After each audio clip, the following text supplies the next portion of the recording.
about the myths that don't sound cruel, the ones that are more reasonable to people, the ones that make people nod. Because chronic illness, especially functional neurological disorder, it's rarely dismissed with just shouting. It's dismissed with logic, and logic can be just as damaging too. If it's functional, nothing is actually damaged. Functional does not mean imaginary. It means the brain's signaling system is disrupted. The hardware can be intact, perfectly fine, while the communication system misfires completely. You don't need visible damage for function to collapse.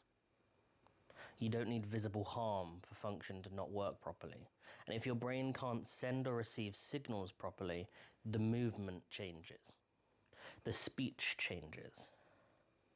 The sensation itself can change. That's not nothing. That's neurological, and it's dysfunction. Another one is, if scans are normal, it can't be serious. Now, scans, they measure structure. They don't measure signaling in real time. They don't measure network instability. They don't measure how your brain processes threat. A normal MRI doesn't equal a normal lived experience. It doesn't mean nothing's wrong. It means that medicine has ruled out certain things, but not everything. There is still things that could be there. Another one is, if it was that bad, you'd be in hospital. Now, hospital care is for what's called acute crisis. Chronic neurological conditions are often managed at home. You can be severely unwell and still not meet admission criteria for hospital.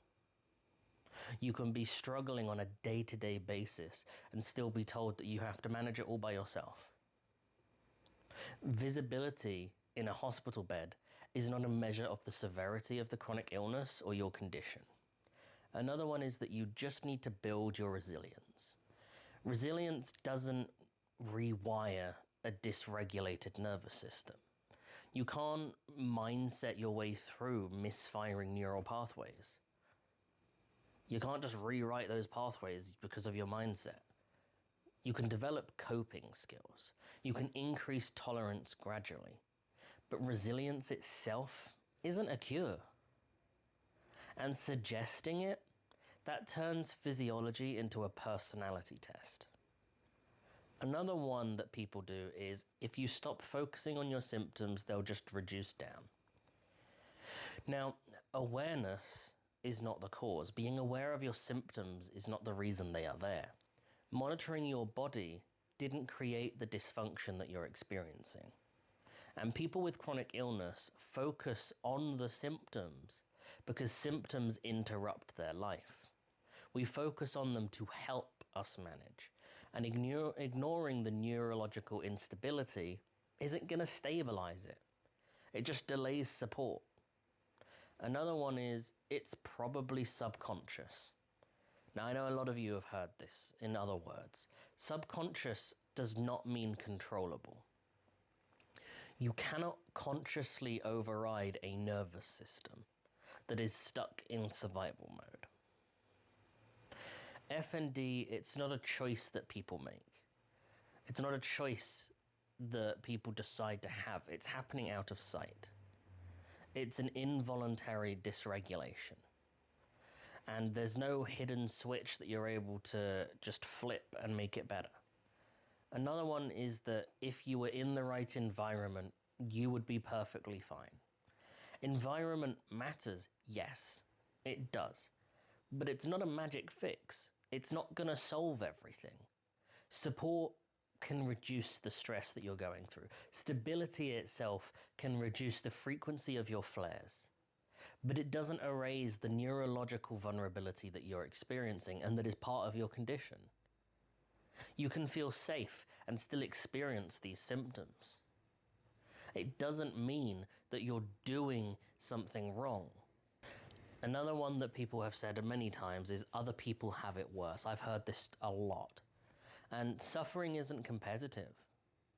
Severity isn't something that's invalidated by comparison. Someone else's condition itself doesn't shrink mine, doesn't shrink yours. Pain itself doesn't disappear because someone else is in more of it. Another one I've heard, and I've been told many a times, is that you need to push through. Pushing through can sometimes actually build tolerance, but pushing through without regulation, that can make symptoms worse. The nervous system itself, it learns from overwhelm. It remembers threat. And forcing the nervous system to do these things repeatedly can reinforce that instability. Gradual exposure is not the same as self-punishment. At least it's not life-threatening, is another one that I've heard before. And it's quite an annoying one to hear, to be honest, because quality of life matters. Losing your independence, that matters. Losing the predictability that most people have on a day-to-day basis, that matters. Living in constant neurological uncertainty, it changes a person. Something doesn't have to be fatal to be devastating. Another one is, if you really wanted independence, you would find a way. Independence itself isn't determined by the amount of effort that someone puts in to get it alone. It's shaped by access, the ability to access it, by stability, by symptom variability, by systems that either support or block you. Desire to be independent doesn't override your disability. You don't look disabled. That's one that I've heard several times. And disability isn't aesthetic. It's not a look. It's not a category of how someone looks. And there's no required expression. There's no required posture for someone to have. There's no visible proof standard of disability or chronic illness. And many neurological conditions, they're invisible until they're not invisible. And by the time that they are visible, as in symptoms are visible to the eye, it's often a crisis. One that I know people watching have heard before is, it's just stress. Now, stress, it can exacerbate your symptoms and your condition, but stress doesn't invent paralysis. It doesn't fabricate non-epileptic seizures. It doesn't just bring these symptoms out of nowhere. It doesn't manufacture chronic neurological pain. Stress is a modifier. It impacts the condition, but it is not the origin of the condition. Another one is, if it hasn't improved by now, it won't. Now, the truth is that recovery with FND is non-linear. It can plateau, it can stop, it can regress, and it can rebuild slowly. Neuroplastic change takes time. Lack of immediate progress, it's not a verdict. It's part of the process. Another one is, if doctors can't fix it, it must be not treatable. Now, medicine not having a quick solution doesn't mean that the condition is untreatable. It doesn't mean that there isn't a way to treat it. It just means that it is complex. FND treatment itself often requires multidisciplinary care. Now, what that means is the involvement of physiotherapy, the involvement of occupational therapy, the involvement of psychological support, medication for symptoms, as in managing your symptoms. Progress itself is often slow, but that it's not hopelessness.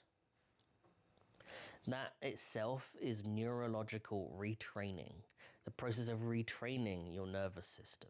Another one is, if it's neurological, why isn't there a clear test for it? Now, not all neurological conditions have a single diagnostic marker. Some are diagnosed through patterns. Some are diagnosed through clinical signs themselves. Some are through ruling out other causes. Now, FND has positive diagnostic signs. It is not a diagnosis of nothing. It's a diagnosis of dysfunction. And you'll hear me use that word a lot. Another one is, you just need more willpower. Now, willpower controls effort. It does not control involuntary nervous system signaling. You cannot will your legs to move if the brain signal isn't coordinating correctly. You just can't. You can't will seizures to just stop if the system and the nervous system itself is dysregulated. Effort without proper signaling doesn't equal function. Another one is, if you were busier, you'd improve. Overloading a dysregulated nervous system doesn't stabilize it. It often actually increases the flare-ups. Activity needs pacing, structure, gradual exposure. Busyness is not therapy. Sometimes busyness is actually harm to the condition. Another one is, if medication didn't fix it, then nothing will. Now, FND isn't always medication-led. Some medications reduce certain symptoms. Some help regulate mood, some help regulate sleep, but neurological retraining often requires behavioral and physical approaches. The lack of a single pill solution doesn't mean the lack of options for treatment to improve your condition. You've had it for years. Why aren't you used to it by now? I've been told this a few times recently, and chronic doesn't become easy just because it becomes familiar. Living with instability doesn't remove the impact of instability. You can adapt. You can learn. You can learn the patterns of the condition, your triggers.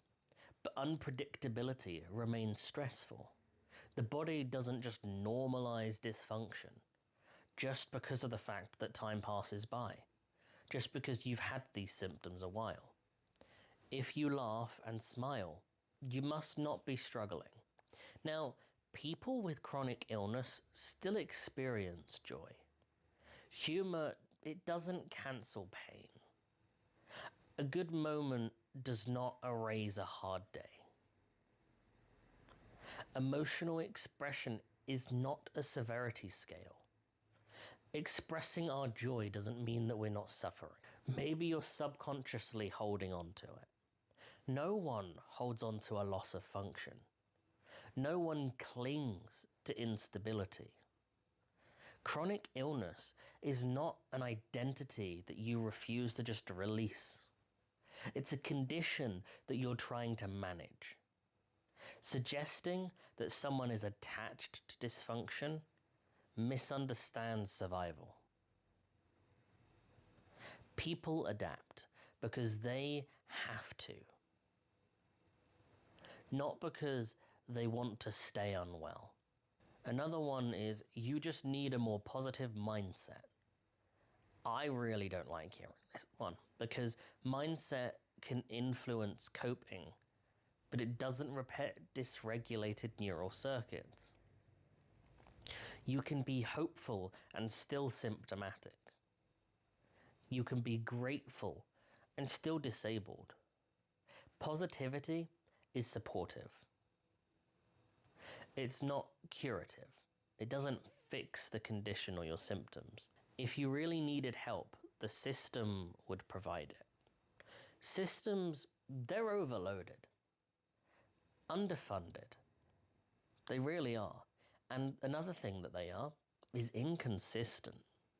Access to care is not proof of severity of a condition. Lack of support is often a reflection of bureaucracy, not legitimacy. Another one is, you're young, you'll grow out of it. I've had a few people tell me this, and the thing is, neurological conditions don't expire with age. Youth doesn't cancel disability. Just because I'm young and unwell often makes disbelief worse. And age is not immunity. Maybe you're just deconditioned. Now, deconditioning can worsen symptoms, but deconditioning does not cause functional neurological disorder or chronic illness. Reduced movement can follow dysfunction. It's often consequence, not the cause. Blaming deconditioning oversimplifies the neurological complexity. Another one is, if you stopped identifying with the diagnosis, you would improve. A diagnosis is a framework. It guides treatment. It validates experience. Acknowledging a condition doesn't cement it. Ignoring it doesn't dissolve it. Another one is, you're thinking too medically about it. FND itself is a neurological diagnosis. Understanding the brain itself is not over-medicalizing. It really isn't. It's appropriate. Recognizing physiology doesn't mean ignoring it. It doesn't mean ignoring psychological factors. It means respecting them both. Another one is, at least you know what it is now. Now, a diagnosis, it does bring clarity, but it doesn't automatically bring stability. Just because I know I have functional neurological disorder doesn't make me stable. Knowing the name doesn't erase my symptoms. It simply changes the conversation. Sometimes it even creates new battles. What people struggle with is not whether chronic illness exists. It's whether they can categorize it neatly. FND, it exists between two boxes. Not fully structural on one side, and not purely psychological on the other. And right where it exists in the middle is not predictable, not convenient, and when something resists categorization, fitting into the boxes, people get uncomfortable. So what they do is they simplify it, they minimize it, they doubt it. But complexity is not deception. Inconsistency isn't performance. And dysregulation itself is not weakness. And if you live with FND, this condition, or a different condition, and your experience doesn't need to be dramatic to be valid. It does not need to be a constant condition or visible condition to be severe. It does not need to be seen to be real. And if you're someone who is watching this trying to understand, stop looking for the version of illness that feels easiest to accept. Chronic neurological conditions are not tidy. They're not linear. And they're not reassuring. They're lived. Every single day. And surviving that, that's already work. That's already so much effort for us to go through, because it's not easy. And if this video helped you in any way, or you believe this video would help someone else that you know that is suffering with an illness or a chronic disability or illness, share this video to them. because it helps them know that they're not alone too.